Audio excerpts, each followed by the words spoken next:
আপনি যদি এখন সমুদ্রের নিচে থাকতেন আর হঠাৎ করে আপনার নিচে একটা কালো ছায়া ধীরে ধীরে স্পষ্ট হতে থাকতো, ১ সেকেন্ড আর একটা ছায়া, তারপর আপনার আর অস্তিত্বই হয়তো থাকতো না। কারণ আপনার নিচে ছিল পৃথিবীর ইতিহাসের সবচেয়ে ভয়ঙ্কর শিকারী, মেগালোডন। কিন্তু একটা প্রশ্ন, এত শক্তিশালী, এত নিখুঁত আর এত ভয়ঙ্কর শিকারী কিভাবে পুরো পৃথিবী থেকে হারিয়ে গেল? কেউ কি এটাকে মেরে ফেলেছিল, নাকি প্রকৃতিই তাকে সরিয়ে দিয়েছিল নিজের স্বার্থে? চলুন মেগালোডনের শক্তি সম্পর্কে একটু জেনে আসি। ভাবুন, একটি প্রাণী যার দৈর্ঘ্য ১৮ মিটার, ওজন প্রায় ৫০ টনের কাছাকাছি, আর দাঁত, এক একটি দাঁত আপনার একটা হাতের সমান। এটা শুধু বড় ছিল না, এটা ছিল কিলিং মেশিন। এর কামড়ের শক্তি টিরেক্সকেও হার মানায়। আপনি যদি এর সামনে পড়তেন, আপনার শেষ দেখার জিনিস হতো একটা বিশাল মুখ, যাতে রয়েছে কয়েক পাটি আপনার হাতের চেয়ে লম্বা বড় বড় দাঁত। কিন্তু ভয়ঙ্কর বিষয়টা রয়েছে তার শিকারের স্টাইলে। মেগালোডন বোকা ছিল না, এটা ছিল স্ট্র্যাটেজিক কিলার। প্রথমে নিচ থেকে আক্রমণ করত, তারপর লেজ বা পাখায় আঘাত করে। শিকার অচল হয়ে যায়, তারপর ধীরে ধীরে শেষ। ভাবুন, একটা বিশাল তিমি এক আঘাতেই অসহায়। সমুদ্রে তখন মেগালোডনের রাজত্ব চলছিল। কিন্তু হঠাৎ করে একদিন গল্প ঘুরে যায়, কারণ প্রকৃতির তো একটা নিয়ম আছে, যে যত বড় সে তত ঝুঁকিপূর্ণ। মেগালোডন বড় হতে হতে নিজেই নিজের দুর্বলতা হয়ে উঠেছিল।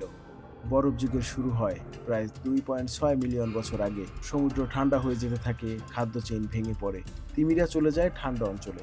কিন্তু সমস্যা হলো, মেগালোডন ছিল উষ্ণ পানির প্রাণী, মানে তার খাবার তার নাগালের বাইরে চলে গেল। শুধু তাই নয়, মেগালোডনের নতুন শত্রু তৈরি হলো। লিভিয়াটন নামের দ্রুতগতির এক হাঙ্গর এসে তার প্রতিনিধিত্ব শুরু করে। এরা ছোট হলেও ছিল বেশ স্মার্ট এবং বেশি দ্রুত। একই খাবারের জন্য যুদ্ধ শুরু হয় মেগালোডন এবং এই লিভিয়াটান হাঙরের মধ্যে, এবং প্রথমবারের মতো মেগালোডন চাপে পড়ে। শুরু হয় খাদ্য সংকট। এখন আসে সবচেয়ে বড় আঘাত। সমুদ্রের ক্ষুদ্র শৈবাল কমে যায়, যা পুরো খাদ্য শৃঙ্খলের ভিত্তি।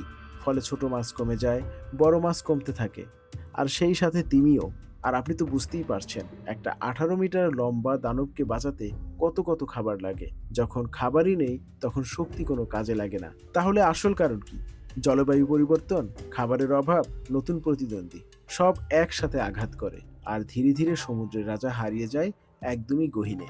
না, এটা কোথাও লুকিয়ে নেই, এমনকি গভীর সমুদ্রও বেঁচে নেই।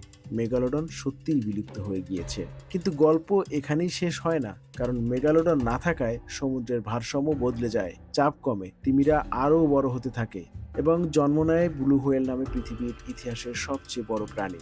প্রকৃতি কখনো থামে না, এক দানব হারায় তো আর এক দানব জন্ম নেয়। তাহলে এখন প্রশ্নটা আবার আপনার জন্য, একদিন কি আবারও মেগালোডনের মতো কোনো দানব ফিরে আসবে পৃথিবীতে, নাকি এটাই ছিল শেষ অধ্যায়? ভিডিওটি যদি আপনার ভালো লেগে থাকে, তাহলে লাইক করুন এবং বন্ধুদের সাথে শেয়ার করে দিন।